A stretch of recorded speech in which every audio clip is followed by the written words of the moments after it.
जय मां कामाख्या। आपका बहुत बहुत स्वागत है कामाख्या धाम में। सितंबर माह मेष राशि सन 2023 कैसा रहेगा ये जानते हैं, और जानते हैं कि मुख्य त्योहार इस माह के कौन से हैं, और उन तिथियों को भी जानेंगे जिन तिथियों को हमको कार्य नहीं करना चाहिए, और उस महा उपाय को भी जानेंगे जिसको करके इस माह में जो अशुभ ग्रह हैं उनको शुभता में बदला जा सकता है। और एक महत्वपूर्ण जानकारी आपके समक्ष, आप अपनी पत्रिकाओं के माध्यम से यह जान सकते हैं कि हम पर किसी ने कुछ ऊपरी बाधा का असर तो नहीं डाल दिया है। बनते बनते कार्य हमारे अगर बिगड़ रहे हैं या बन ही नहीं रहे हैं, और लाख उपाय करने के उपरांत भी हम सफल नहीं हो पा रहे हैं, तो निश्चित तक कहीं ना कहीं अदृश्य बाधा के शिकार हम हो गए हैं। और आप इंस्टाग्राम पर कामाख्या धाम के नाम से आप सर्च करेंगे तो आपको वह योग मिलेंगे कि किस ग्रह के कारण से क्या बाधा होती है और क्या ऊपरी बाधा के शिकार हम हैं या नहीं है, निश्चित आप जान सकते हैं। और वीडियो के अंत में आपको मैं यह स्पष्ट करने की भी कोशिश करूंगा, या एक उपाय आपको दूंगा जिसको करके आप इस माह को मंगलमय और चमत्कारिक बना सकते हैं। तो आइए जानते हैं पहले कि मुख्य त्योहार इस माह के कौन से हैं। 6 तारीख को कृष्ण जन्माष्टमी व्रत है। 8 तारीख को गुगा नवमी या गोकुलाष्टमी या नंदोत्सव के नाम से भी जाना जाता है। 15 तारीख को भाद्रपद की अमावस्या है। 18 तारीख को गौरी तृतीया या कलंक चतुर्थी या हरितालिका भी इसे बोलते हैं। 20 तारीख को ऋषि पंचमी है। 21 तारीख को सूर्य षष्ठी व्रत है, और 23 तारीख को राधा अष्टमी है।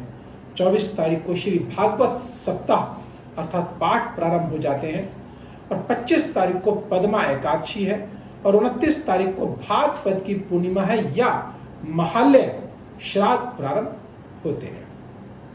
आइए अब जानते हैं कि ग्रहों की क्या स्थिति है।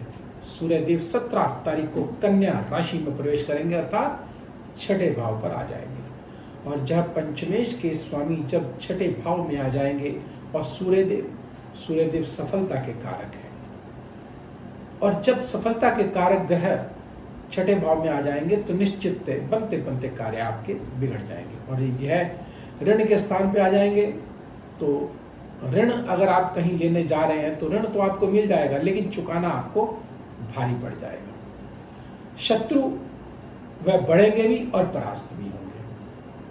और इसके साथ आगे बढ़ते हैं और जानते हैं कि अगर किसी राजकीय कार्य में जुड़े हैं या कार्य करवाना चाहते हैं तो निश्चित उसमें बाधा उत्पन्न हो सकती है, लेकिन 17 तारीख के बाद, 17 तारीख से पूर्व निश्चित आपको सफलता अवश्य मिलेगी। और बुध देव साथ में है तो फिर कहने ही क्या, बुद्धाधिपत्य योग बना रहे हैं, और धन की वृद्धि अवश्य होगी, तो पराक्रम की वृद्धि भी होगी।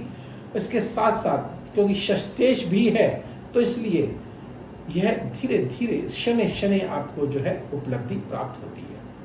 आइए आगे बढ़ते हैं और जानते हैं बुध देव 15 तारीख को मार्गी हो रहे हैं, और इसके साथ साथ शुक्र भी 4 तारीख को मार्गी हो रहे हैं, और बृहस्पति देव भी 4 तारीख को वक्री हो रहे हैं। और आइए आगे बढ़ते हैं और जानते हैं राहु और बृहस्पति देव यह लग्न में विराजित है, और जब लग्न में विराजित हो जाते हैं तो निश्चित दिमाग में ऊल जलूल बातें, या यूं कहें कि क्रिएटिव माइंड भी बना देते हैं। ये तो राहु पर निर्भर है कि राहु आपकी कुंडली में क्या गुण दे रहा है या अवगुण दे रहा है। बृहस्पति देव साथ में है तो निश्चित बौद्धिकता का स्तर आपका अवश्य बढ़ेगा, योजनाएं आपकी अवश्य सफल होंगी, बुद्धि का विकास होगा, और बुद्धि में तीव्रता कुछ अधिक मात्रा में आने से निश्चित आपके सफलता आपके कदम अवश्य चुमेंगे। चाहे शुक्र देव चतुर्थ भाव पर विराजित है तो आप नया वाहन खरीद सकते हैं, या नई प्रॉपर्टी कोई ना कोई आप खरीद अवश्य सकते हैं।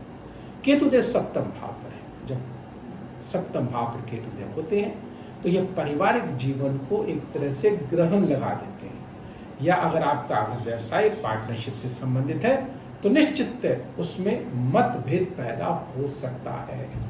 अब हम बात करते हैं शनिदेव की। शनिदेव एकादश भाव में विराजित है, और गोचरवश जब भी शनिदेव एकादश भाव में आते हैं तो हमको प्राप्ति कराते हैं, लाभ देते हैं, हर तरफ से सर्वांगीण विकास देते हैं, योजनाओं को सफल करते हैं। लेकिन ध्यान रखिएगा, मंगलदेव छठे भाव पर विराजित है और यह आपको रक्त संबंधी विकार दे सकते हैं और भाई बहनों से आपको निश्चित मतभेद पैदा कर सकते हैं। तो थोड़ी सी सावधान रहने की आपको आवश्यकता है। तो अब हम उन तारीखों को जान लेते हैं जिन तारीखों को हमको कार्य नहीं करना। वह तारीखें कौन सी हैं?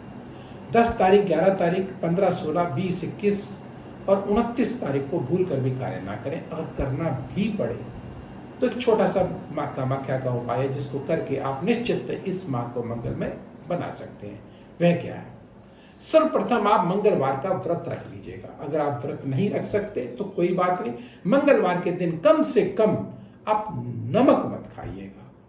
और इसके अतिरिक्त अगर आपने माँ काम्या का सिंदूर चमेली के तेल में मिला करके माथे पर अगर आपने तिलक लगा लिया तो निश्चित मैं आपको लिख के दे दूंगा कि इस माह को आप चमत्कारिक रूप दे सकते हैं। और जो मैंने आपको बताया कि आप अदृश्य बाधाओं के शिकार तो नहीं है, उससे भी आप अवश्य मुक्त हो जाएंगे। और अगर आपने उल्लुक यंत्र में गन्ने के रस को और कामिया सिंदूर को मिला करके भोले शंकर शिवलिंग पर अगर अर्पण कर दिया तो फिर कहने ही क्या है, आपके सभी मार्ग, अगर व्यवसाय रुका हुआ है, निश्चित वह बंधन अवश्य खुलेगा और आप धन के पात्र अवश्य बनेंगे।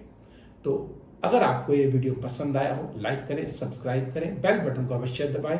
और हाँ, एक जानकारी और, आप अगर कामाख्या धाम में व्यक्तिगत रूप से जानना चाहते हैं तो नंबर स्क्रीन पर दिए जा रहे हैं। और अगर ऑनलाइन या ऑफलाइन अगर पूजन कराना चाहते हैं, देवी से संबंधित, माँ कामाख्या से संबंधित, या चंडी पाठ कराना चाहते हैं, सहस्त्र चंडी पाठ कराना चाहते हैं, तो आप ऑनलाइन भी यह सुविधा हमसे ले सकते हैं।